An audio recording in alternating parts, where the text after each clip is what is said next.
Shalom. கர்த்தர்கள் ஆசீர்வதிப்பாராக. இன்று நாம் தியானிக்க போகிற பகுதி நீதிமொழிகள் 22ஆம் அதிகாரம். கண்களை மூடி நாம் ஜெபிக்கலாம். எங்கள் அதிகமாக நேசிக்கிற என் தகப்பனப்பா, அந்த வேதத்தை தியானிக்க ஆவியானவரே நீர் இந்த செய்த காலை நேரத்துக்கு நன்றி செலுத்துகிறோம். ஆண்டவர், இது எங்கள் மனுஷர் போதிக்கிற ஞானம் இல்லாதபடி பரிசுத்த ஆவியானவரே நீங்கள் போதிக்கிற வல்லமையால் ஆண்டு தகப்பன செய்தி நீ ஆசீர்வதித்து தாங்க. இந்த வார்த்தைகள் ஒவ்வொன்றும் ஆவியானவரை முடிதாக இருக்க உதவி செய்யுங்கப்பா. தடைகளை நீர் நீக்கி போடுங்க. இந்த தகப்பனை செய்து துவக்கும் முதல் நீரே ஆளுக்கு செய்யுங்க. தகப்பனை இது கேட்கிற இதயத்தில் நீங்களே கிரியை செய்யணுமா ஜெபிக்கிறாச்சா. துவக்கும் முதல் ஒன்று இருக்க நீரே ஆளுக்கு செய்யுங்க. விடுதலை பலப்படுத்துங்க. இயேசுவின் சொன்ன நல்ல பிதாவே, ஆமென். நாம் என்ன உட்கார்ந்து கொள்ளலாம். நீதிமொழிகள் இன்றைக்கி நம்ம 22ஆம் அதிகாரம். இந்த அதிகாரத்தை பார்ப்பதுக்கு முன்பாக இதனுடைய கால சூழ்நிலைகளை நாம் பார்க்க போகிறோம். நீதிமொழிகள் 10ஆம் அதிகாரம் 1-10 மற்றும் நீதிமொழிகள் 22 1-16 பார்த்திங்கன்னா இது சாலமோன் எழுதிய ஒரு இரண்டாம் பகுதியாக சொல்லப்படுகிறது. இதில் பார்த்திங்கன்னா அநேக பகுதிகள் வந்து நீதிமான் மற்றும் துன்மார்க்கன், ஞானவான் மற்றும் முட்டாள்களுடைய அந்த வித்தியாசத்தை ஆண்டவர் இந்த நீதிமொழிகள் அநேகமாக இவங்களை வந்து குறிப்பிட்டிருப்பாங்க. ஆனால் இதில் இன்றைக்கி 22ஆவது பார்த்தா விசேஷித்தமாக ஏழைகள் பணக்காரர்களுடைய காரியங்களும் சாலமோன் வந்து இன்றைக்கி வந்து விலக்கியுள்ளார். அது மட்டும் இல்லை, இந்த 17-29 வரைக்கும் நல்ல ஒரு புத்திமதி, நல்ல ஒரு ஆலோசனை குழிக்கிற ஒரு இந்த 22ஆம் அதிகாரம் இருக்கிறது. இதில் பார்த்திங்கன்னா கர்த்தருடைய வார்த்தை இந்த வாழ்க்கை எப்படி மேற்கொள்ளுகிறது. ஏன்னா நம்ம ஒவ்வொருக்கும் ஒரு லைஃப் ஸ்டைல் இருக்கும். ஆனால் கர்த்தருடைய வார்த்தையை வைத்து நம்முடைய வாழ்க்கையை எப்படி அடித்தளமாக்குவது, கர்த்தருடைய வார்த்தை வைத்து எப்படி நம்முடைய வாழ்க்கை மேற்கொள்ளுதுன்ற காரியங்களை இதில் நம்ம பார்க்குறோம். அது மட்டும் இல்லாமல் இந்த அதிகாரத்தில் பொருளாதார வாழ்க்கை, ஊழியத்தில் எப்படி நாம் இன்னும் உயர்வது, எப்படி இன்னும் ஆசீர்வாதத்தை பெற்றுக்கொள்வது காரியங்களையும் இதில் வந்து நம்ம போதிக்கிறது. இதுக்கு வந்து ஒரு தலைப்பு நான் சொல்கிறேன். 3 விதமான புதுப்பிக்கப்பட்ட வாழ்க்கை. இதில் நம்ம 1-6 வரைக்கும் நம்முடைய வாழ்க்கை முறை கொள்கையில் புதுப்பிக்கப்பட்ட வாழ்க்கை, அதாவது நம்முடைய வேல்யூஸ், நிறைய வேல்யூ சிஸ்டம் இருக்கும். அதில் நம்ம புதுப்பிக்கப்படுகிற ஒரு காரியம். 7-16 ஒரு பகுதியாக இருக்கலாம். வாழ்க்கையின் நோக்கத்தில் ஒரு புதுப்பிக்கப்பட்ட ஒரு வாழ்க்கை. நம்மளோட வாழ்க்கை ஒரு நோக்கம், ஒரு பர்பஸ் இருக்கணும். அதில் நம்ம இன்றைக்கி நம்ம புதுப்பிக்கப்படுகிற ஒரு வாழ்க்கை. அது மட்டும் இல்லாமல் 17-29 உலகத்தின் வாழ்க்கையில் ஊழியத்திலும் நாம் இன்னும் ஒரு புதுப்பிக்கப்பட்ட ஒரு வாழ்க்கையை குறித்து நம்ம பார்க்க போகிறோம். அதாவது இன்றைய தலைமுறையோட வாழ்வது வந்து ஒரு போட்டி போட்டு வாழ்வது போல் அவர்கள் நம்ம என்ன செய்கிறோம், எப்படி நம்ம அவங்களோட போராடி இந்த வாழ்க்கை ஸ்டைலை எப்படி நம்ம வந்து தக்க வைத்துக் கொள்கிறோம்ன்ற ஒரு மிகுந்த ஒரு போராட்டமான காரியம். இதில் நம்ம எப்படி பொருளாதாரத்தில், வாழ்க்கை தரத்தில், பாதுகாப்பில் கர்த்தருக்கு பயந்து வாழ்வது என்ற ஒரு காரியத்தை இன்றைக்கி இந்த 22ஆம் பார்க்க போகிறோம். அது மட்டும் இல்லாமல் இந்த 22 நம்மளோட பழைய சிந்தையிலேருந்து ஒரு மாற்றத்தை உண்டு பண்ணுகிற ஒரு நீதிமொழிகளாக இருக்கிறது. நம்ம பழைய சிந்தையிலேருந்து புதுப்பிக்கப்பட்ட ஒரு சிந்தையாக, ஒரு வசனங்களாக இருக்கிறது. அது மட்டும் இல்லை, இதில் பார்த்திங்கன்னா இருதயத்தில் தாழ்மை, சமாதானம், கர்த்தரின் சித்தம், ஆண்டவருடைய வழிகாட்டுதல், அனைத்து விதமான காரியங்களையும் உள்ளடக்கிய ஒரு அதிகாரமாக இருக்கிறது. இந்த புதுப்பிக்கப்பட்ட வாழ்க்கை வந்தது நம்முடைய சுயத்தை மாற்றம் சார்ந்ததல்ல, அது தேவனையும் சார்ந்தது. நம்முடைய புதுப்பிக்கப்பட்ட வாழ்க்கை அது தேவனுடைய ராஜ்யத்துக்கும் அது மிகவும் பிரயோஜனமுள்ளதாக இருக்கிறது. அதனால் இன்றைக்கி நம்முடைய இந்த செய்திபடி நம்ம வசனத்தை கேட்போம். கர்த்தர் நம்மளை ஆசீர்வதிப்பார். முதலாவது பகுதி மட்டும் வாசிக்கலாம். 1-6 வரைக்கும் நம்ம வாசிக்கலாம். இப்போ நம்ம இந்த 1ஆம் வசனத்தை பார்க்கணும். திரளான ஐசியத்தை பார்க்கலாம் நற்கீர்த்தின்னு ஆங்கிலத்தில் குட் நேம் என்று குறிப்பிடப்படுது. இன்றைக்கி நம்ம சீமா அவங்களுக்கு ஷேர் பண்ணும்போது பார்த்தோம், அதாவது நம்ம வாழ்க்கையில் நான் இவ்வளோ ஐஸ்வர்யவான், இவ்வளோ பணக்காரன்னு சொல்வதை காட்டிலும் நம்முடைய பெயர் எப்படி இருக்குது, அதாவது சொல்கிறது போல் நம்முடைய பெயர்கள் வந்து எதை அடிப்படையில் கொடுத்து நம்முடைய குணாதிசயத்தை, நம்முடைய நல்லொழுக்கத்தை அடிப்படையில் தான் நம்மளுக்கு பெயர் இவர் நல்லவருங்க, இவங்க கெட்டவங்க என்று உலகத்தால் நம்ம வந்து பார்க்கப்படுகிற காரியமாக இருக்குது. அப்போ நம்ம ஒரு வாழ்க்கையில் கூட நம்முடைய நோக்கம், நம்முடைய திட்டம் வந்து ஒரு ஐஸ்வர்யமும் பணமும் அது இல்லாதபடிக்கு நம்முடைய வாழ்க்கை, நம்முடைய கேரக்டரை ஒரு நல்ல விதமாக மாற்றுகிற ஒரு நோக்கமாக இருக்க வேண்டும். அதாவது நம்முடைய இதில் பார்த்திங்கன்னா 2 டிஃப்ரென்ஸ் இருக்கும். நம்முடைய இந்த ஐஸ்வர்யம், பணம் என்ன தான் அவ்வளோ சம்பாதிச்சாலும் அது வந்து எது வரைக்கும், நம்முடைய இந்த பூமியில் வாழற வரைக்கும் நாமே நல்ல. ஆனால் நம்மளுடைய குட் நேம், நம்முடைய பெயர்கள் வந்து இந்த உலக பிரகாரமாக மரித்த பிறகும் கூட அவர் வாழ்ந்தாரே, அவர் இவ்வளோ இத்தனை நன்மைகளை செஞ்சுட்டு பண்ணார், அவர் வாழ்ந்தார், இவ்வளோ ஒரு தங்கமான மனிதன் அவர் வாழ்ந்தார், நல்ல இப்படியாப்பட்ட ஒரு குணாதிசயமான ஒரு மனிதன் இருந்தார் என்று அவருடைய நல்ல பெயர்கள் அவர் மரித்த பிறகும் அது உபயோகிக்கிறதுக்காக இருக்குது. ஆமென். அப்போ நாம் எதை நாம் சார்ந்திருக்க வேண்டும்? இம்மைக்கு மாத்திரம் இருக்கும்போது நம்ம பணத்தை சார்ந்ததில்லை, நாம் மரித்த பேர் கூட நம்முடைய குணாதிசயம், நம்முடைய நல்ல ஒழுக்கங்கள், நம்முடைய நல்ல செயல்கள் நாம் மரித்த பிறகும் அது பேசுகிறதா இருக்கிறது. அப்போ நம்ம வாழ்க்கையில் அந்த நல்ல கிரியைகளை நம்ம அதை நாம் ஒரு நோக்கமாக வைத்து நாம் வாழ்க்கையில் வாழ வேண்டும். அதில் 2ஆம் பகுதி சொல்லுது, பொன் வெள்ளி காட்டிலும் ஃபேவர், அதாவது தயை என்று ஒரு ஃபேவர், மக்களுக்கு இறங்கி ஒரு உதவி செய்வது, மக்களுக்கு இறங்கி ஒரு காரியத்தை செய்வது, அதுதான் ஆண்டவருடைய பார்வையிலும் அது விலையேற பெற்றதாக இருக்கிறது. நம்ம ஏசாயா 43:4 சொல்கிறார், ஆண்டவர் சொல்கிறாரு, நீ என் பார்வைக்கு அருமையானபடியால் நீ கனம் பெற்றாய். அப்போ ஆண்டவர் என்ன பார்க்குறாரு? சைட்டில் ஆண்டவர் பார்க்குறாரு, நீ எனக்கு எப்படி உன்னுடைய குணாதிசயங்கள் எப்படி என்று ஆண்டவரும் நம்மை இருக்கிறார். 2ஆம் வசனத்தில் பார்க்குறோம், ஐஸ்வர்யம் தரித்திரனும் ஒருவருக்கொருவர் சந்திக்கிறார்கள். இதை பார்த்திங்கன்னா இந்த சம்பவம் பார்த்திங்கன்னா புதிய ஏற்பாட்டில் அப்படியே நடக்கிற போல இருக்கும். ஐஸ்வர்யம் இப்போ ஏழைகள் யார்? லாசரும் அந்த ஐஸ்வர்யனும் அவங்க ஆண்டவர் ஓமையை போல் சொல்லும்போது என்ன பண்ணாங்க? ஒரு மீட் பண்ணுறாங்க. ஐஸ்வர்யவான் எங்கே? அவர் பாதாளத்தில் இருக்கிறாரு, இந்த ஏழை லாசரு ஆபிரகாம் மடியில் இருக்கிறான். ஆனால் நம்ம இது லூக்கா 14 நம்ம தியானிக்கிறோம். ஐஸ்வர்யம் உலகத்தில் வாழ்ந்தபோது என்ன? ஐஸ்வர்யம் சந்தோஷமாக வாழ்ந்தார், உலக சிற்றமை எல்லாத்துலையும் வாழ்ந்தார். ஆனால் அவர் மரித்த பிறகு அது பாதாளத்தில் போகிற காரணம். ஆனால் இந்த லாசருவோ வாழும்போது ஒரு ஏழையாக, ஆனால் கர்த்தருக்கு பயந்தவனாக இருந்தான். அவன் பரலோகத்தில் ஆபிரகாம் மடியில் அவன் காணப்பட்டான். ஆமென். அப்போ ஒருவர் மீட் பண்ணும்போது தான் தெரியுது, இந்த உலகத்தில் நீ இப்படி வாழ்ந்த, ஆனால் நான் இப்போ எங்கே இருக்கேன்? நான் பரலோகத்தில் ஆபிரகாம் மடியில் இருக்கிறேன். ஆமென். அப்போ நாம் கூட வாழ்க்கையில் இந்த உலகத்தில் வாழ்வது நிச்சயமில்லை, நாம் நித்தியத்துக்காகவும் வாழ வேண்டும். ஆமென். அதாவது நம்முடைய உலகத்தில் ஒரு ஜாம்பவான் அந்த மகா அலெக்சாண்டர் சொல்லும்போது சொன்னாராம், நான் மரித்த பிறகு என்னுடைய கைகளை நீங்கள் சவப்பெட்டிகளை 2 கைகளும் வானத்தை பார்த்தது போல் இப்படி நீங்கள் திறந்து வைங்கன்னு சொல்லிவிட்டு அவர் மரித்தாராம். ஏன் அவர் கேட்கும்போது, நான் பிறக்கும்போது தாய்நாடு நிர்வாணியாக பிறந்தேன், ஆனால் உலகத்திலே பல நாடுகளை நான் சுதந்திரத்த பல காரியங்களை செஞ்ச, பல பெயர் புகழ் பணம் எல்லாமே எனக்கு இருந்தது. ஆனால் நான் மரித்து போகும்போது எப்படி நான் போகிறேன்? வெறும் கையாக தான் நான் போகிறேன். ஏன்னா மரித்த பிறகு நான் ஒன்றுமே நான் கொண்டு போவதில்லை, வெறும் கையாக தான் நான் போகிறேன்னு சொல்லுகிறார். ஆமென். அப்போ இந்த உலகத்தில் நம்முடைய காரியங்கள், நம்ம பணமோ ஐஸ்வர்யமோ எந்த ஒரு காரியமோ அது நிரந்தரம் அல்ல. அதுதான் இந்த நீதிமொழிகளில் இந்த 1ஆம் வசனம் 2ஆம் வசனத்திலையும் நமக்கு ஆண்டவர் சொல்கிற காரியமாக இருக்குது. 3ஆம் வசனத்தில் பார்க்குறோம், விவேகி ஆபத்தை கண்டு மறைத்து கொள்கிறான். ஆபத்து என்பது ஒரு சில வேர்ஷனில் தீமை, அது கெட்ட காரியங்கள் என்று சொல்லுகிறது. அப்போ விவேகி ஞானம் உள்ளவன் எதை பண்ணுவான்னா, தீமையான காரியங்களை முன்பதாக அறிந்து தன்னை மறைத்து காப்பாற்றி கொள்கிறான். இது என்னென்னா ஒரு முன்னெச்சரிக்கை காரியமாக நடைபெறுகிறது. நம்மளுக்கு தெரியும், லூக்கா 14ஆம் அதிகாரம் 28ஆம் வசனம் 29ஆம் வசனத்தில் ஆண்டவர் ஒரு எடுத்துக்காட்டு ஓமை சொல்லியிருப்பார்.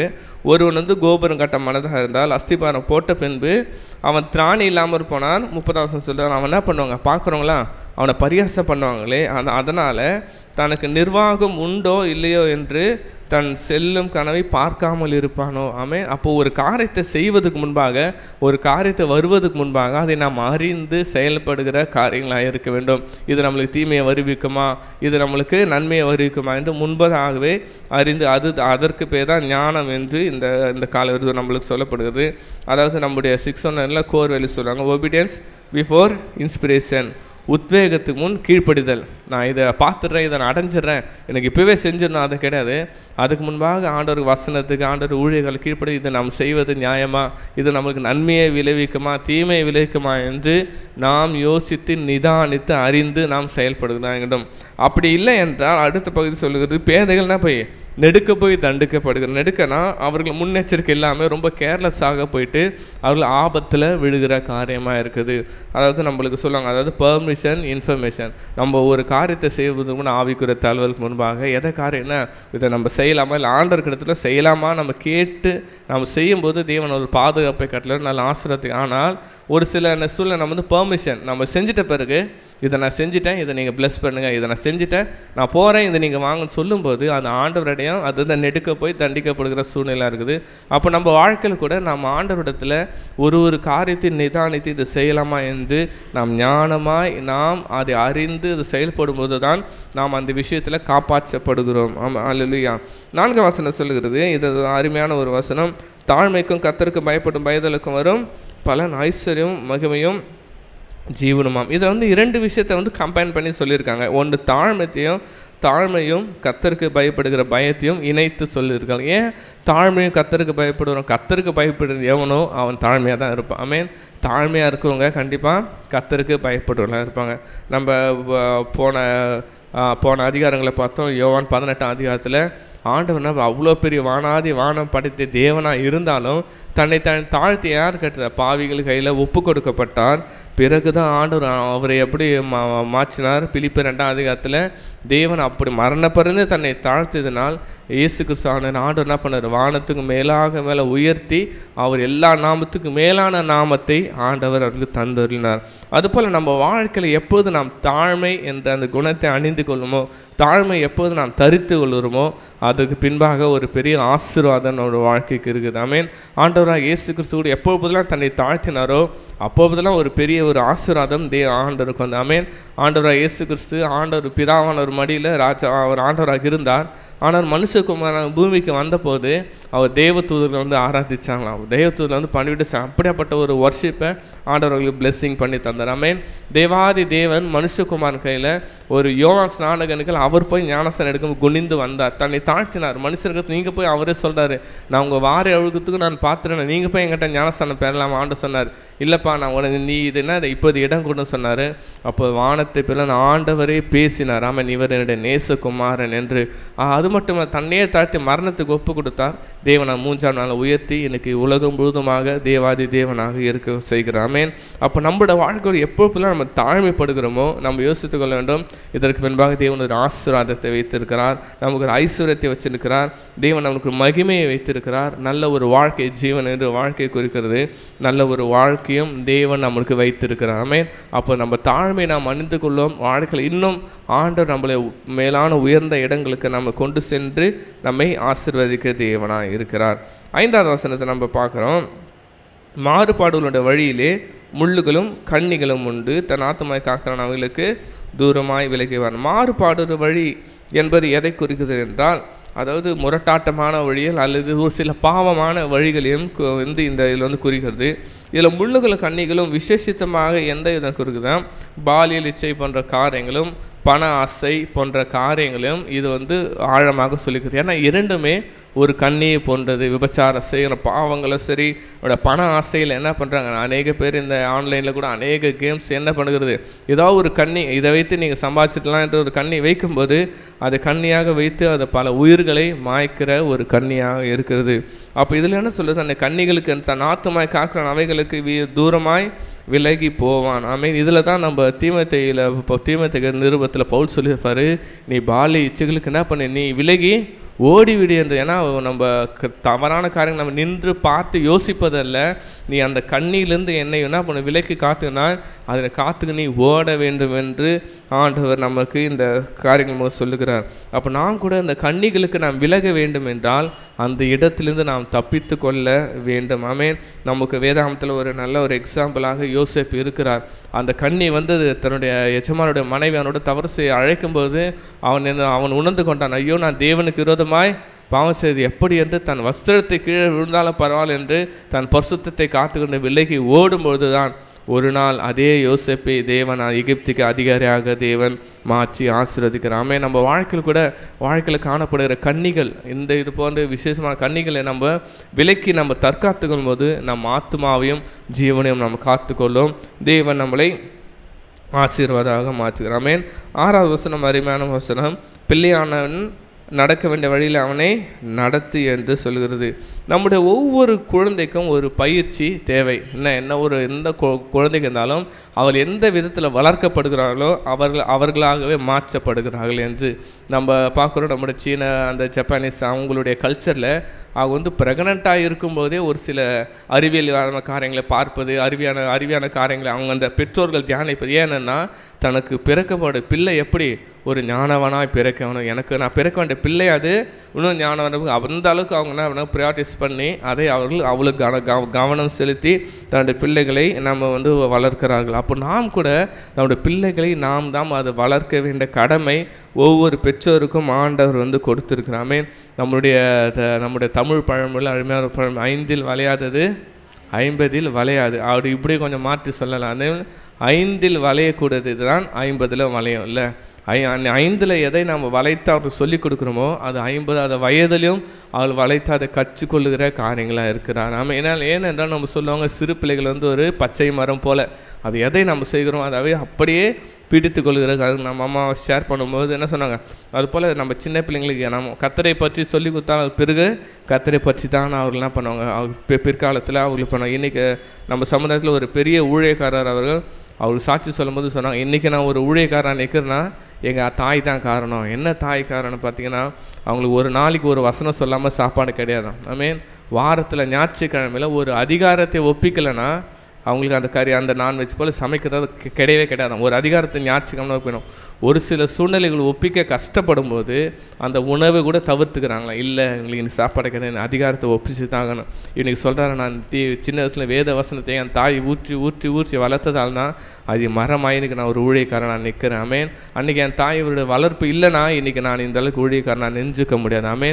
அப்போ இன்றைக்கி நம்ம யோசித்து பார்க்கலாம்ல, நம்முடைய பிள்ளைகளை நம்ம கத்தருக்குள்ளே எப்படி நடத்துகிறோம், உலகத்தில் இப்படி செய்யலாம் அதை செய்யலான்ட்டு நம்ம அநேக காரியங்களை நாம் போதிக்கிறோம். ஆனால் ஒவ்வொரு பிள்ளைகளும் நாம் கத்தருக்குள்ளே எப்படி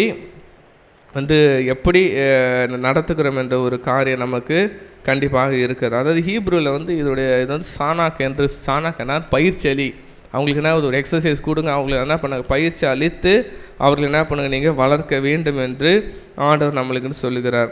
அதாவது நம்ம இன்றைக்கி அப்போது அநேக பெற்றோர்களுக்கு இது ஒரு முக்கியமான ஒரு செய்தியாக இருக்குது. என்னென்னா, பிள்ளைகளை நாம் தான் நல்ல வழியில் நடத்த வேண்டிய கடமை. ஏனென்றால் இந்த 2 பிள்ளைகளையும் ஒரு பிள்ளைகளும் நாம் ஆண்டவர் கொடுத்த பிள்ளைகளை பரலோகத்தில் இருக்கிற பிதா நம்மளை நம்பி தான், இந்த பெற்றோர்களை இவங்களை நம்பி தான் இந்த 2 குழந்தைகள் கொடுத்துருக்கேன்.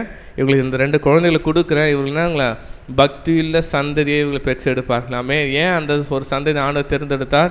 ஒரு பக்தியுள்ள சந்ததி பெரும்படிக்கு தான் ஆண்டவர் நம்மளை நியமித்திருக்கிறார். அப்போ நம்முடைய பிள்ளைகளை கூட நாம் கர்த்தருக்குள்ளே வழி நடத்தி அவள் ஒரு பக்தியுள்ள சந்ததியாக மாற்றும் போது அது நமக்கு மாத்திரமல்ல, சமுதாயத்துக்கு மாத்திரமல்ல, தேவனுடைய நாமத்துக்கும் அது மகிமை அளிக்கிற ஒரு காரியமாக இருக்கிறது. அடுத்தபடியாக பார்த்தீங்கன்னா 7-16 படிக்க வேண்டாம், நான் ஒரு வசனமாக படித்துட்டு அப்படியே நம்ம தானிச்சுட்டு போயிடலாம். 7-16 பார்த்தீங்கன்னா இது ஒரு 2வது பகுதி, வாழ்க்கையில் நோக்கத்தில் நம்ம புதுப்பிக்கப்பட்ட வாழ்க்கை என்று நம்ம பார்க்குறோம். 7ஆம் வசனத்தை நம்ம பார்க்கலாம். ஐஸ்வர்யவான் தரித்திரனை ஆளுகிறான், கடன் வாங்கினவன் கடன் கொடுத்தவனுக்கு அடிமை. பொதுவாக இது நம்ம உலக வாழ்க்கையில் என்ன, ஐஸ்வர்யவான்கள் தரித்திரம் ஆளுகிறது நமக்கு சமமாக இருக்கிறது. ஆனால் 2ஆம் பகுதி பார்க்கணும், கடன் வாங்கினவன் கடன் கொடுத்தவனுக்கு அடிமை. இது பழைய ஏற்பாட்டில் யாத்திராகமம் 21ஆம் அதிகாரத்தில் இது ஆண்டவர் ஒரு நியமாக்குனா, நீ கடன் வாங்கிட்டா உன்னுடைய எஜமானுக்கு நீ அடிமையாக சென்று விடலாம் என்று ஒரு நியமம் இருக்குது. ஆனால் அதே சொன்ன தேவன் தான் உபாகமம் 28ஆம் அதிகாரம் 12ஆம் வசனம் சொல்லுகிறார், மகனே நீயோ கடன் கொடுப்பாய், கடன் வாங்காது இருப்பாய். நீ ஒருவேளை கடன் கொடுத்துட்டா நீ கடன் அடிமை தான்பா. ஆனால் ஆண்டவர் அதிகம் நம்மளுக்கு முன்னெச்சரிக்கையாக சொல்கிறாரு, நீ ஏன்பா கடன் வாங்குற, கடன் வாங்கினா தானே நீ அவனுக்கு அடிமையாக இருக்க, நீ கடன் வாங்காது இருப்பாய் என்று நமக்கு ஆண்டவர் தேவே நம்மளுக்கு ஒரு ஆசீர்வாதத்தை நம்ம வைத்திருக்கிறார். அப்போ நாம் கூட முடிந்தவர்களுக்கு நம்ம கடன் வாங்காமல் ஆண்டவர் நம்மளை வழி நடத்துவார். தேவன் நம்மளை போஷிப்பார், நம்ம யாருக்கும் அடிமை அல்ல. ஆண்டவர் நம்மளை கிருபையாய் வழி நடத்த வல்லவராய் இருக்கிறார். அடுத்தபடியாக 8ஆம் வசனம் சொல்லுது, அநியாயத்தை விதைக்கிறவன் வருத்தத்தை அறுப்பான், அவன் உக்கிரத்தின் மிலாறு அவனுக்கு உக்கிரத்தின் மிலாறு ஒழியும் என்று நான் அதாவது அநியாயத்தை விதைக்கிறவன் எதை அறுப்பான், அநியாயத்தை அறுப்பான்.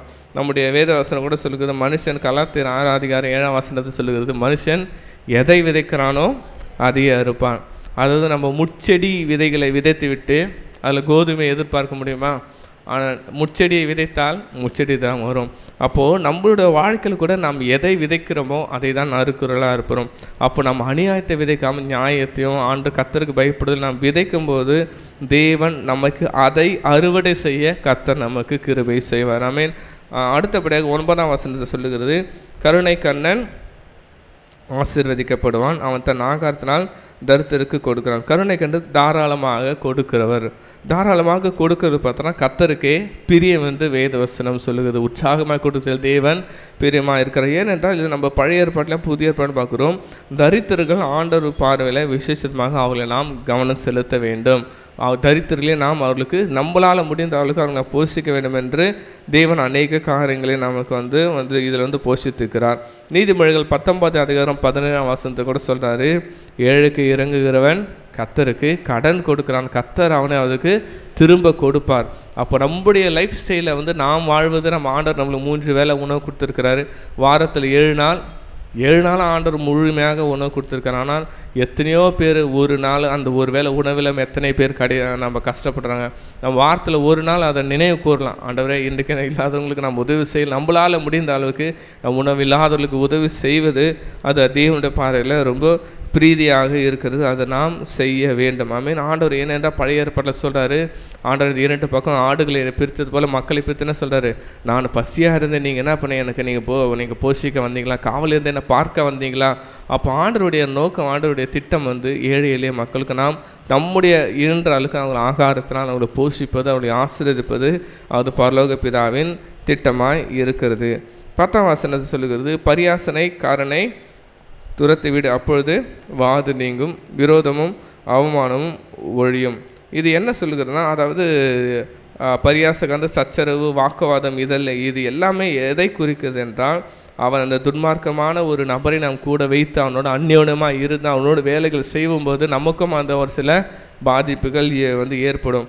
ஏன்னா ஆண்டவர் சொல்லியிருக்காரு பழைய மார்க்கு 2:22 சொன்னதுன்னா, அதாவது நல்ல ரசம் எதில் இருக்கணுமா? புது ரசத்தை புது துருத்தியில் இருக்கணும். பழைய ரசத்தை பழைய துருத்தியில் வார்த்து வைக்கணும். நீங்கள் பழைய ரசத்தை புது துருத்தியில் வார்த்து நீங்கள் மாற்றினீங்கன்னா அது என்ன பண்ணும்? அது கீறி போட்டுரும், அது யூஸ் இல்லாமல் போயிடும் என்று சொல்லுகிறார்.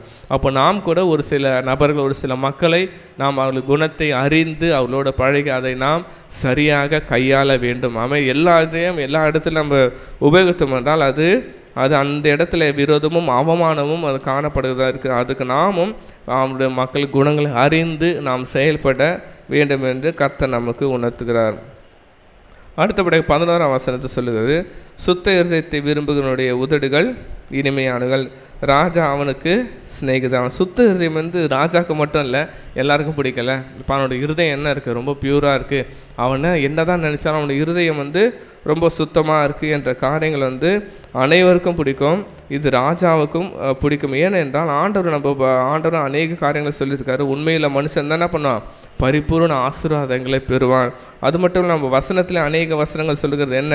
நீங்கள் எதை செய்தாலும் என்ன பண்ணுங்க, உண்மையை கர்த்தருக்கு பயந்து அது உண்மையோடு செய்யுங்க என்று ஆண்டவர் நம்மளுக்கு கூறியிருக்கார். அப்போ நம்ம எந்த காரியங்கள் செய்தாலும் நம்ம உண்மையாக இருக்கும்போது, உத்தமமாக இருக்கும்போது கர்த்தர் நமக்கு அதுக்கேற்ற ஆசீர்வாதத்தை தேவன் நமக்கு தருகிறவராக இருக்கிறார். நம்மளுக்கு தெரிந்த ஒரு சகோதரருடைய சாட்சி, அவர் என்ன பார்த்தோன்னா, அதாவது கம்பெனி எல்லாம் இப்போ ஸ்டார்ட் ஆகி நல்ல வெல்த்தாக இருக்குது. அவர் கம்பெனி ஆரம்பிக்கிறதுக்கு முன்னாடி அந்த கம்பெனியுடைய ஓனர் எம்டி கூட இவர் அவருக்கு அசிஸ்டண்ட்டாக ஒரு சிறிய வேலைகள் செய்து காரியத்தை செய்து கொண்டிருந்தார்.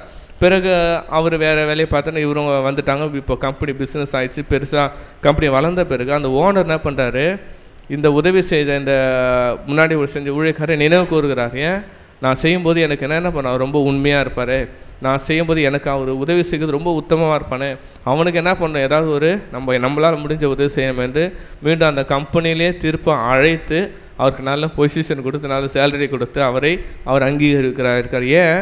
அன்றைக்கி அவர் நல்ல ஞானத்தை பார்க்கல, நல்ல குணத்தை பார்க்கல, ஆண்டவன் இருதயத்தை, அந்த ஓனர் என்ன பண்ண இருதயத்தை பார்த்தார். இவனுக்கு என்ன நல்ல ஒரு ஹார்ட் இருக்குது, கள்ளங்கப்பட்டெல்லாம் இருக்காங்களே, இவ்வளோ நல்ல குணத்தை விட நம்ம கம்பெனி தேவை என்று அந்த எம்டி நினைவு கூர்ந்து இன்றைக்கும் நல்ல ஒரு பொசிஷனில் தேவன் அவளை உயர்த்தி வைத்திருக்கிறாமே.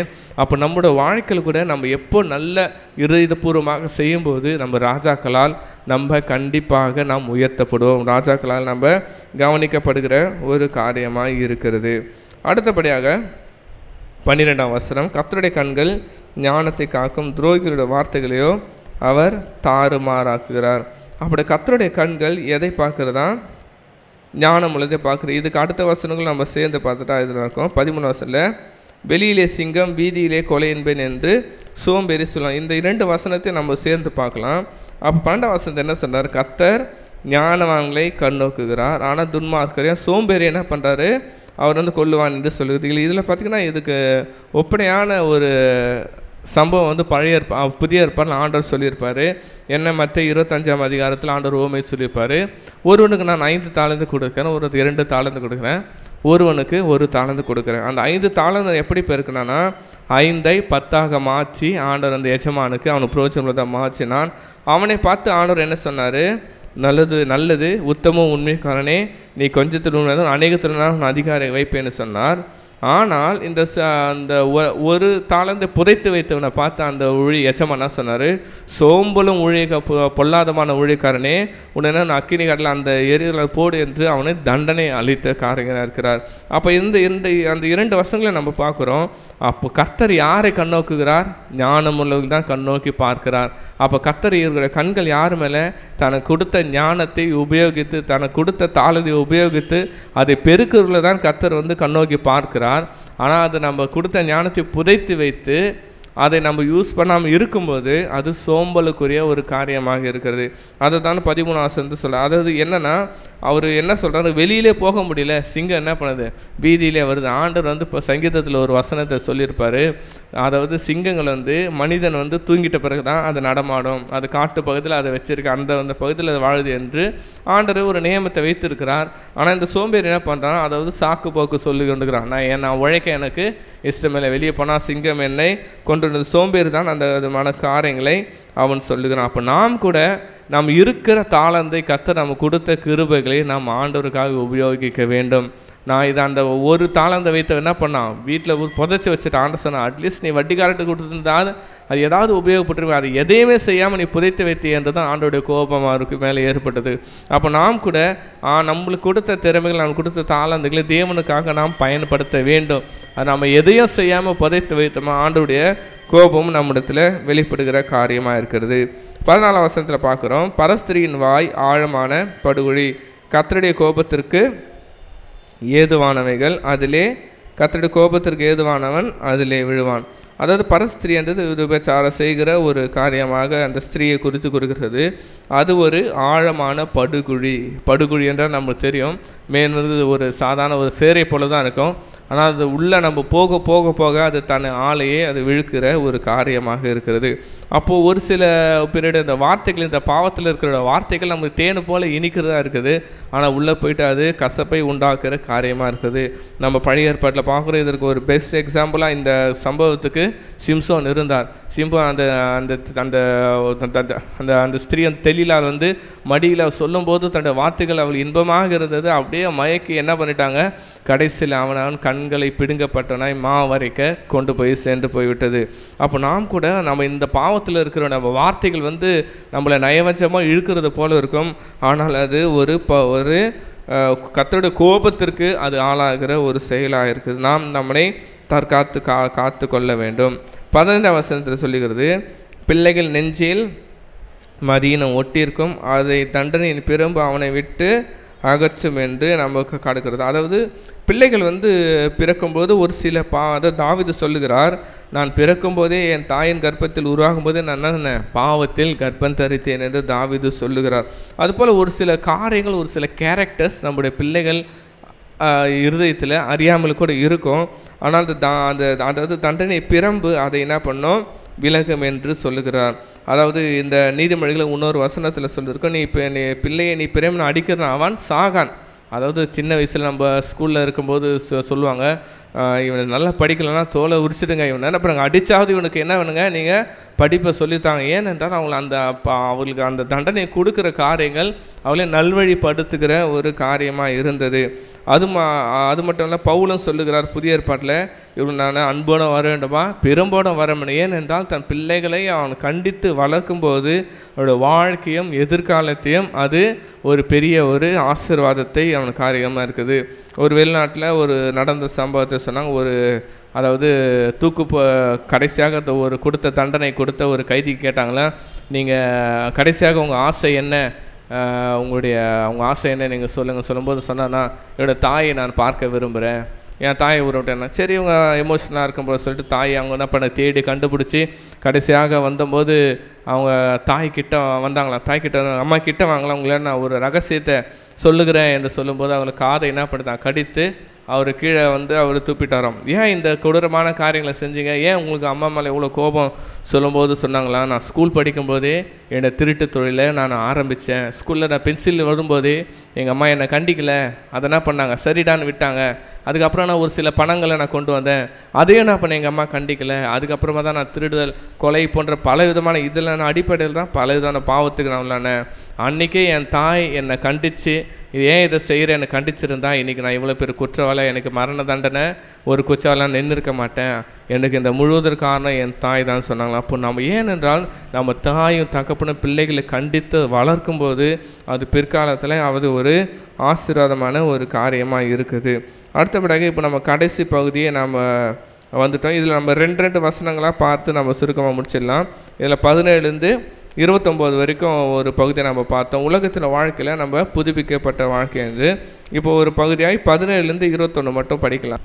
உன் செவியை சாய்த்து ஞானிகளுடைய வார்த்தைகளை கேட்டு என் போதகத்தை உன் இருதயத்திலே வை, அவைகள் உன் உள்ளத்தில் காத்து அவைகள் உன் உதடுகளில் நிலைத்திருக்க பண்ணும்போது அது இன்பமாக இருக்கும். உன் நம்பிக்கை கர்த்தர் மேல் இருக்கும்படி இன்றைய தினம் அவைகளை உனக்கு நான் பண்ணுறேன் தெரியப்படுத்துகிறேன். சத்திய வார்த்தைகளின் யதார்த்தத்தை நான் உனக்கு தெரிவிக்கும்படிக்கும் நீ உன்னை அனுப்பினர்களுக்கு சத்திய வார்த்தைகளை மறுமொழியாக சொல்லும்படிக்கும் ஆலோசனை ஞானத்தை நான் உனக்கு முக்கியமானவர்களை எழுதவில்லையா என்று சொல்லுகிறார். ஆமென். அப்போ இந்த 5 வசனம் எதை குறிக்கிறது, நாம் கேட்டு கர்த்தருக்கு பயந்து இந்த சத்திய வார்த்தைகளை நாம் ஆண்டவர்களாம் நடக்க வேண்டும். ஆமென். நம்ம அடிக்கடி சொல்லுவோம்ல, நம்முடைய ஷெமா பரியில் ஷெமா என்றாலே கேள் என்று தமிழில் சொல்லும், ஆனால் ஒரிஜினல் ஹீப்ருவில் அது கேட்டு அதன்படி செய்கிற ஒரு செயலியமாக இருக்கிறது.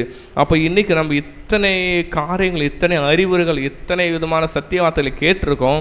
ஆண்டு சொல்கிறப்ப இத்தனை வாசங்களை கேட்பது மட்டும் இல்லை, அதை கேட்டு அதை நடந்து அது ஒன்று ஆலோசனையும் அது முக்கியமானது என்று ஆண்டவர் நமக்கு சொல்லுகிறார். ஆமென். அப்போ சத்திய வாசனங்கள் என்ன, நம்ம இருபுறம் கருக்குள்ள பட்டயமாக இருக்குது. அது நம்மளை தாக்கும்போது, நம்மளை சொல்லும்போது, நம்முடைய காரியத்தை நாம் திருத்தி நம்ம ஒப்பு கொடுக்கும்போது தேவன் ஒரு பெரிய ஆசீர்வாதத்தை நமக்கு இருக்கிறார். அடுத்தபடியாக 22 23 வாசிக்கலாம். அப்போ இதில் என்ன சொல்லலாம், ஏழையாக இருக்கிறேன், ஏழை என்ன பண்ணுறாரு, கொள்ளையிடாது. ஏனென்றால் நம்முடைய தேவன் திக்கற்றவர்களின் தேவன். ஆமென். திற்றவர்களுக்கு திக்கற்ற பிள்ளைகளுக்கு அவர் ஆதரவாக இருக்கிற தேவன். அவர் என்னைக்கு இருந்தாலும் ஒரு நாள் ஏழைகளை நியாயம் விசாரித்து அவளுக்கு தக்க பலனாக அளிக்கிற தேவனாக இருக்கிறார். அப்போ நாம் கூட நம்மளுக்கு ஐஸ்வருக்கு பணபலம் இருக்குது, படைபலம் இருக்குது என்று நம்ம ஐஸ்வரத்தை அதை யூஸ் பண்ணாதபடிக்கு, ஆமென், கர்த்தருடைய ஏழைகளோட அவங்களுடைய ஐஸ்வரத்தை அவங்களுடைய நாடாதபடிக்கு தேவன் நமக்கென்று வைத்த நம்ம ஆசீர்வாதத்தை நாம் சுதந்திரத்தை கொள்வர்களாக இருக்க வேண்டும். அடுத்தபடியாக 24 25 படிக்கலாம். இதில் என்ன சொல்லுங்க, நம்ம சங்கீதம் கோபக்காரனுக்கு என்ன பண்ணி தோழனாகாது. ஏனென்றால் ஒரு பிணைப்பை குறிக்கிறது. அந்நியனோடு என்ன பண்ண அவிசுவாசோடைய கலந்திருக்க கூடாது என்று வேதவசனம் நம்ம சொல்லுகிறது. ஏனென்றால் நம்ம அவங்கள பழகலாம், பேசலாம், ஆனால் ஒரு பிணைப்பு ஆகும்போது அது நம்மளுக்கு ஒரு ஆபத்தை கொண்டு வருகிறதா இருக்குது. சங்கீதம் 1ஆம் அதிகாரம் நமக்கு தெரிந்த பகுதி தான், நீ துன்மார்க்கம் உட்கார்ற இடத்துல உட்காராத, பாவிகள் நிலைய இடத்துல நிற்காது என்று அதுலேருந்து நம்ம செப்பரேட் பண்ண தான் நம்மளுக்கு விசேஷமாக தேவன் நம்மளை அழைத்து இருக்கிறார். அதை நாம் செய்யும்போது நம்மளுக்கு அநேக பிரச்சனைகளுக்கு விலகி நம்மளை காத்துக்கொள்கிறார். 26 27 நம்ம படிக்கலாம். இது என்னன்னா, இப்போது நம்ம சொல்ல போனால் சூரிட்டி சைன் தான். நம்ம எத்தனையோ பேர் நம்ம பார்க்குறோம், நம்ம சைன் போடும்போது என்ன ரொம்ப தாழ்மையாக ரெக்வஸ்ட் பண்ணி கேட்பாங்க, இந்த ஒரு மட்டும் போடுங்க நான் கண்டிப்பாக. ஆனால் அதை அவர்களால் செலுத்த முடியாத சூழ்நிலை போகும்போது அது அவர்களுக்கே அது ஆபத்தாய் முடிந்து அவர்களுக்கு தங்குது. நாங்கள் வாழ்கிற பகுதியில் அது அப்படியே நடந்தது. அவர் 3வது சூரிட்டி தான் போயிட்டு இருக்கிறார். முதலாவது ஒரு கட்ட முடியும், 2வது மறித்து போயிட்டார். இவருக்கு இருக்க சொந்த வீட்டை அவங்களை அப்படியே விற்று அவளை காலி பண்ணுற ஒரு சூழ்நிலை. அவங்க பாரம்பரியமாக இருந்த சொத்து, ஆனால் அதுலேயும் அவங்களுக்கு காலி பண்ணுற. ஏனென்னால் அவருக்கு முன்பாக 20 வருஷத்துக்கு முன்பாக போட்ட ஒரு கையெழுத்து இன்றைக்கி அவங்கள வாழ்க்கை என்ன பண்ணாங்க, தலைக்கீழாக மாறிவிட்டது. ஐ மீன், அப்போ நம்ம கூட கையெடுக்க இப்போ யாருக்குன்னா எதனா செய்யலாம்ல, நாம் ஞானமாய் செயல்பட்டு அதை அறிந்து நாம் தேவனுடைய பிள்ளைகள் செய்ய வேண்டும் என்று ஆண்டவர் நம்மளுக்கு உணர்த்துகிறார். கடைசியாக நம்ம 28 29 படித்து முடிச்சிடலாமே. இதில் நம்ம பழைய ஏற்பாட்டிலேருந்து பார்க்குறோம், பிதாக்களின் பூர்வ எல்லைகளை நீங்கள் மாற்றாரு. அதாவது யூதர்களுக்கும் இது ஒரு அன்றையிலிருந்தே அது ஒரு முக்கியமான ஒரு காரியமாக இருந்தது. அவங்களை எல்லைக்குரிய என்ன பண்ண மாற்றாமல் இருக்க வேண்டும். அது மட்டும் இல்லாமல் கடைசியாக தன் வேலை ஜாக்கிரதை கண்டால் நீ கண்டால் நீசருக்கு முன்பாக நில்லாமல் ராஜாக்களுக்கு முன்பாக. இதில் நம்ம பெஸ்ட் எக்ஸாம்பிள் பைபிளில் எத்தனையோ பேர் இருக்காங்க. அதில் பார்த்திங்கன்னா தானியேல் தான். தானியேல் என்ன பண்ணா, ஒரு அடிமையாக அவர் பாபிலோனில் அழைக்கப்பட்ட போதிலும் அவர் ஞானமாக இருந்து கர்த்தருடைய கிருபையினால் தயவு இருந்தபோது அவர் ராஜாக்கு முன்பாக உயர்த்தப்பட்டு அத்தனை நாடுகளுக்கும் அவர் ஒரு பிரதானியாக தேவன் அவரை உயர்த்தினார். நம்ம அதுபோல் நம்ம வாழ்க்கையில் கூட நம்மளோட இன்னும் நம்மளுக்கு கொடுத்த காரியங்கள், நம்ம கொடுத்த கடமைகள் இன்னும் கர்த்தருடைய உதவியோடு நம்ம செய்யும்போது தேவன் நம்மையும் ராஜாக்கள் முன்பாகவும் ஆசாரியர் முன்பாகவும் தேவன் நம்மளை நிறுத்த வல்லவராக இருக்கிறார். ஆமென். இப்போ நம்ம எழுந்தது ஒரு பாடலை பாடி தேவனுடைய நாமத்தை மகிமைப்படுத்தலாம்.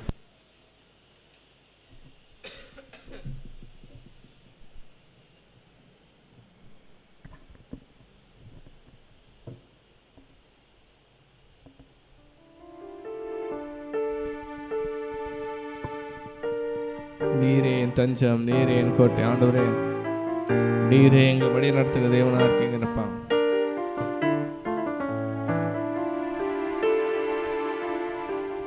நாங்கள் உண்மையை நம்பி இருக்கோம் தகப்பனப்பா.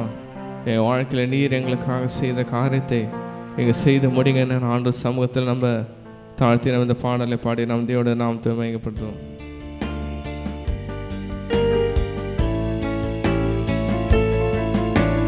நீரே என் தஞ்சம்,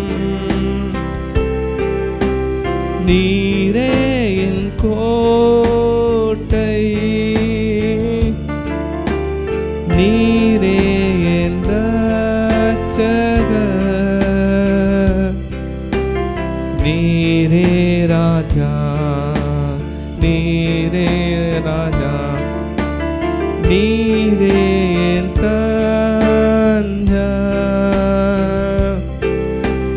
நீரே என் கோட்டை, நீரே என் ரட்சகர், நீரே ராஜா, நீரே ராஜா. நான் உம்மை தேடுவேன் நாள் முழுவதும், நான் உம்மை சேவிப்பேன் வாழ்நாளெல்லாம். எனதெல்லாவற்றிலும் நான் உம்மை நேசிப்பேன் இயேசுவே, இயேசுவே, இயேசுவே. எங்களை அதிகமாக நேசிக்கின்ற எங்கள் அன்பின் பரலோக தந்தையே, ஆசீர்வதிக்கப்பட்ட இந்த காலை வேலைக்காக உமக்கு நன்றிகளை செலுத்துகிறோம் ஆண்டவரே. அப்பா, இந்த நாளிலும் நீதிமொழிகள் 22ஆம் அதிகாரத்தோடு அநேக வார்த்தைகள் இடைப்பட்ட கிருபைக்காக உமக்கு நன்றி தகப்பனே. எங்கள் பரிசுத்த ஆவியானவரை இந்த வேளையிலும் அப்பா நீர் எங்கள் மத்தியில் வெளிப்படும்படியாக எங்களை உம்முடைய கரத்தில் அர்ப்பணிக்கிறோம். நீர் ஆளுகை செய்து பலப்படுத்துங்க. இயேசுவின் ரத்தம் ஜெயம். இயேசுவின் நாமத்தில் பிதாவே, ஆமேன். நீதிமொழிகள் 22ஆம் அதிகாரம் 11ஆம் வசனம். சுத்த இருதயத்தை விரும்பியனுடைய உதடுகள் இனிமையானவைகள், ராஜா அவனுக்கு சிநேகிதன் ஆவான். இந்த வசனத்தில் பார்க்கிறோம், சுத்த இருதயம் என்று குறிப்பிடப்பட்டிருக்கிறது. இருதயத்தின் சுத்தத்தை குறிப்பிடும்படியாக இந்த வசனத்தை குறிப்பிடுகிறார்கள். நம்ம இருதயம் எப்படிப்பட்டவைகளாக காணப்பட வேண்டும் என்றால், அது பரிசுத்தத்தை காத்து கொள்ளுகிற ஒரு இருதயமாக இருக்க வேண்டும். நம்முடைய இருதயம் சுத்தமாக இருந்தால்தான் நம்முடைய வாயிலிருந்து புறப்படுகிற வார்த்தைகள், உதடுகளின் வார்த்தைகள் இனிமையானவையாக இருக்க முடியும்.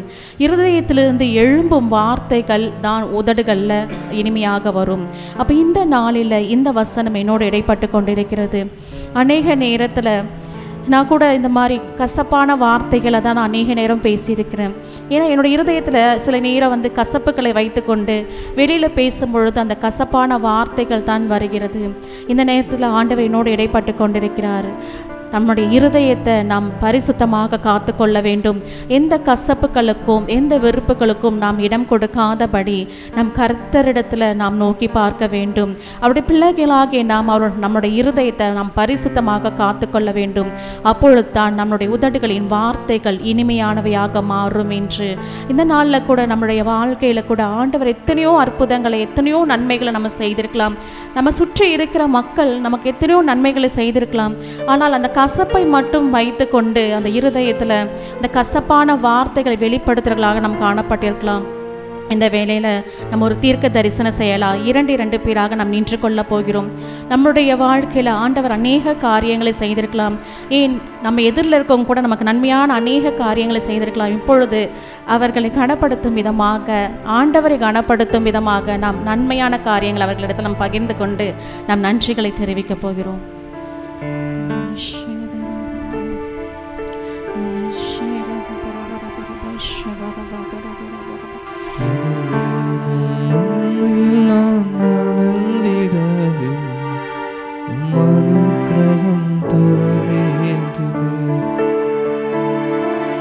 அனுதினமும் உம்மில் நான் வளர்ந்திடவே அனுக்கிரகம் தர வேண்டுமே.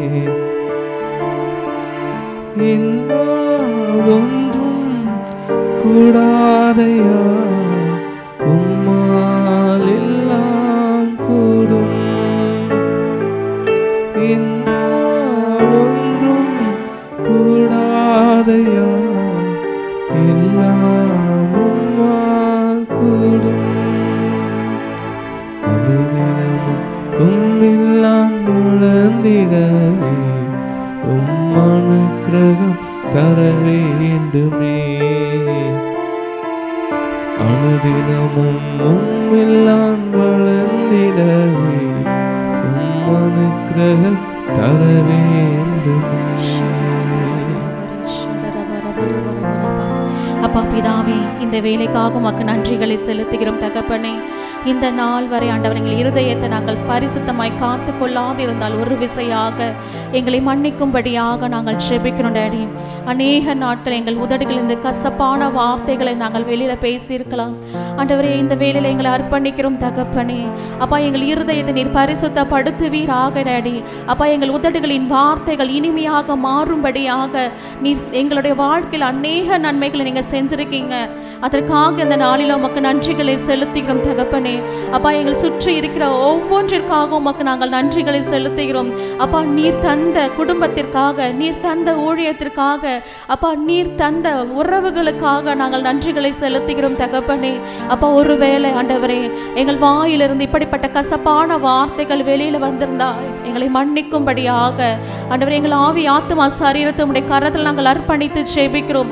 எங்கள் இருதயத்தை ஒரு விசையாக நீர் பரிசுத்தப்படுத்தும்படியாக நாங்கள் ஜெபிக்கிறோம் தகப்பனே. எங்கள் ஆவியானவர் தாமே எங்களை ஆளுகை செய்வீராகப்பா. இம்மட்டும் ஆண்டவர் எங்களோடு இருந்து நீர் செய்த எல்லாவற்றிற்காக உமக்கு நன்றிகளை செலுத்துகிறோம் தகப்பனே. இந்த நாளில் உம்முடைய வார்த்தைகள் எங்களோடு இடைப்பட்ட கிருபைக்காக உமக்கு நன்றி. எங்கள் இருதயத்தை நீர் பரிசுத்தப்படுத்தின கிருபைக்காக உமக்கு நன்றி நன்றி நன்றி ராஜா. சகல துதிகன மகிமை அப்பாவும் ஒருவருக்கே எடுக்கிறோம். இயேசுவின் ரத்தம் ஜெயம். இயேசுவின் நாமத்தில் பிதாவே, ஆமென்.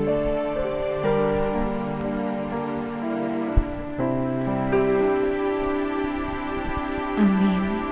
நீதிமொழிகள் 22ஆம் அதிகாரம் 4ஆம் வசனம்.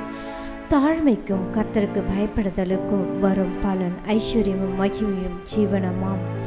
நாம் இந்த இடத்தில் பார்க்கிறோம், தாழ்மையாயும் கர்த்தருக்கு பயப்படும் பயத்தோடும் இருந்தால் ஆசீர்வாதம் வரும் என்று. இந்த நாளிலும் இயேசு கிறிஸ்து எப்படியாய் வந்தார் என்று நாம் பார்த்தோம் என்றால் அவர் தாழ்மை கோலத்தை எடுத்து வந்தார். அது மாத்திரமல்ல, அவர் அன்பை செலுத்தி அநேகரை அவர் ஆண்டவர் வழி நடத்தினார் என்று. அப்போ இந்த நாளிலும் நாம் எப்படி இருக்கிறோம்? தாழ்மையாக நாம் நடந்து கொள்கிறோமா, இல்லை கர்த்தருக்கு பயப்பட பயத்தோடு இருக்கிறோமா என்று நம்மை நாமே ஆராய்ந்து பார்க்கலாம். எத்தனையோ வேளையில் நானும் கூட பார்த்தேன்னா தாழ்மையாக இருந்ததே இல்லை. யாருன்னா எதனா சொன்னாங்கன்னா அதை நான் மாறுபாடாகவே தான் நான் செயல்பட்டு இருக்கிறேன். இந்த வேளை ஆண்டவர் என்னை பார்த்து பேசிக்கொண்டார், நீ தாழ்மையாக இருப்பாயா என்று.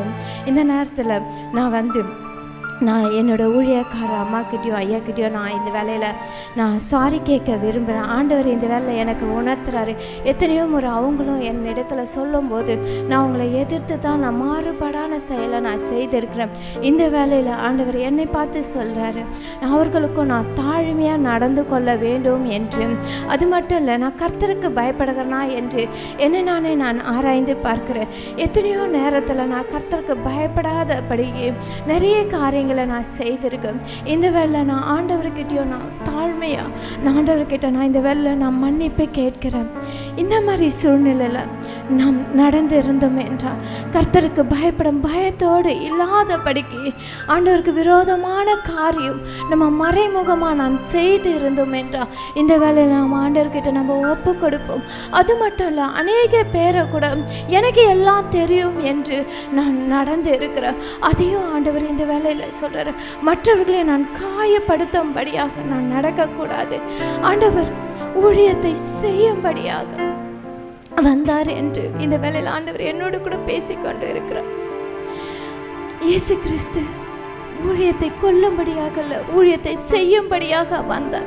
அதுபோல தான் நாமும் ஒவ்வொருவரும் ஊழியத்தை செய்யும்படியாக வந்திருக்கோம். மற்றவர்களிடத்தில் நாம் எப்படி இருக்க வேண்டும்னா நாம் அன்பு செலுத்துவர்களால் நாம் இருக்க வேண்டும் என்று. அப்போ தாழ்மையை நாம் தரித்து கொண்டு கர்த்தருக்கு பயப்படும் பயத்தோடு நாம் நடக்கும் போது தான் ஆண்டவர் நம்மை ஆசீர்வதிக்கிறவராய் இருக்கிறார் என்று இந்த நாளை என்னோடு கூட ஆண்டவர் பேசி கொண்டிருக்கிறார். நம்ம நாமே ஆராய்ந்து பார்த்து ஆண்டவரிடத்தில் நம்மை விட்டு கொடுக்கலாமா? நம்ம எந்தெந்த இடத்துலலாம் நம்ம கர்த்தருக்கு பயப்படாத பயத்தோடு நம்ம நடந்திருக்கோம். இந்த வேலையில் அப்பா என்ன நீங்கள் மன்னிங்கப்பா, உமக்கு பயப்படாத படிக்க அந்த ரங்கத்திலையும் நான் பல காரியங்களை நாங்கள் செய்து இருக்கிறோம் அப்பா. அப்பா ஒரு விசையாக நீங்கள் எங்களை நீங்கள் மன்னிங்க என்று நம்ம இந்த வேலையில் நம்ம முழங்கால் படியிட்டு ஆண்டவர்கிட்ட நம்ம மன்னிப்பை கேட்கலாமா? அப்பா என்ன நீங்க மன்னிங்கப்பா. ஞானம் கல்வி செல்வங்கள் யாவும் ஒன்றுமில்லை குப்பை என்றே. என் ஞானம் கல்வி செல்வங்கள் யாவும் ஒன்றுமில்லை குப்பை என்றே. என் நீதி நியாயங்கள் அழுக்கான கந்தை என்றே உணர்ந்தேன் என் இயேசுவே. என் நீதி நியாயங்கள் அழுக்கான கந்தை என்றே உணர்ந்தேன் என் இயேசுவே. அனுதினம் உம்மில்லா வளர்ந்திடவே அனுக்கிரகம் தர வேண்டுமே. அனுதினமும் உம்மில்லாம் வளர்ந்திடவே அனுக்கிரகம் தர வேண்டுமே. அப்பா பிதாவே, இது இந்த வேலையில கூட தகப்பனே அப்பா முழுமையா எங்களை நாங்கள் அர்ப்பணித்து ஒப்பு கொடுக்கிறோம் அப்பா. எத்தனையோ இடத்துல உமக்கு பயப்படாதபடிக்கு பல காரியங்களை நாங்கள் துணிகரமாக நாங்கள் செய்து இருக்கிறோம் அப்பா. இதோ இந்த வேலையில கர்த்தாவே அப்பா நாங்கள் உம்மிடத்துல நாங்கள் மன்னிப்பு கேட்கிறோம் தகப்பனே. அப்பா இதோ கர்த்தா உமக்கு பயப்படும் பயத்தை எங்களுக்கு நீங்க தாங்கப்பா. உள்ளத்தின் ஆழத்திலிருந்து கர்த்தாவே நாங்கள் உம்மை நோக்கி கதறுகிறோம் தகப்பனே. அப்பா எல்லா சூழ்நிலையிலும் நாங்கள் உமக்கு பயந்து நடக்கக்கூடிய அந்த கிருபியை எங்களுக்கு நீங்க தாங்கப்பா. அது மாத்திரமில்லப்பா அப்பா இதோ எல்லாம் தெரியும் என்று அப்பா எத்தனையோ இடத்துல அப்பா இதோ நாங்கள் துணிகரமா நாங்கள் செயல்பட்டு இருக்கிறோம் அப்பா. இதோ இந்த வேலையில கர்த்தாவே தாழ்மை கோலத்தை நீர் எப்படி தரித்து கொண்டு நீர் அப்பா முடிவு பறியாத வரையும் நீ நிலைத்திருந்தீரோ அதே போல கர்த்தாவே நாங்களும் தாழ்மை கோலத்தை தரித்து கொள்ளக்கூடிய அந்த கிருபையை எங்களுக்கு நீங்க இந்த வேலையில தாங்கப்பா. உம்மிடத்துல எங்களை அர்ப்பணித்து ஒப்பு கொடுக்கிறோம் தகப்பனே. அப்பா இதோ இந்த வேலையில எங்களை முழுமையா முழுமையா முழுமையா உம்மிடத்துல அர்ப்பணிக்கிறோம் அப்பா. நீங்க எங்களை ஆளுகை செய்யுங்கப்பா. உமக்கு பயப்படும் பயத்தோடு நாங்க அப்பா செயல்படக்கூடிய அந்த கிருபை எங்களுக்கு நீங்க தாங்கப்பா. உங்க கரத்தில் எங்களை தாழ்த்தி ஒப்பு கொடுக்கிறோம். இயேசுவின் ரத்தம் செய்யும் இயேசுவின் நாமத்தில் பிதாவே, ஆமென், ஆமென், ஆமென்.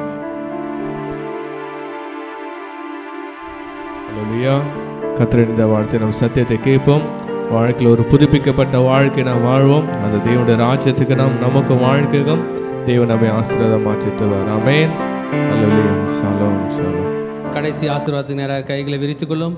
Ivaraka Adonai Vayishmaraka Yair Adonai Panav Alaka Vihunaka Isha Adonai Panav Alaka Vayasam Laka Shalom Vayasam Laka Shalom கர்த்தர் உன்னை ஆசீர்வதித்து காக்க கடவர் கர்த்தர் தன் முகத்தின் மேல் பிரகாசிக்க பண்ணி உன்மேல் கிருபையா இருக்க கடவர் கர்த்தர் தன் முகத்தை உன்மேல் பிரசன்னமாக்கி உனக்கு சமாதானம் கட்டளையிட கடவர் ஹல்லேலூயா ஹல்லேலூயா ஹல்லேலூயா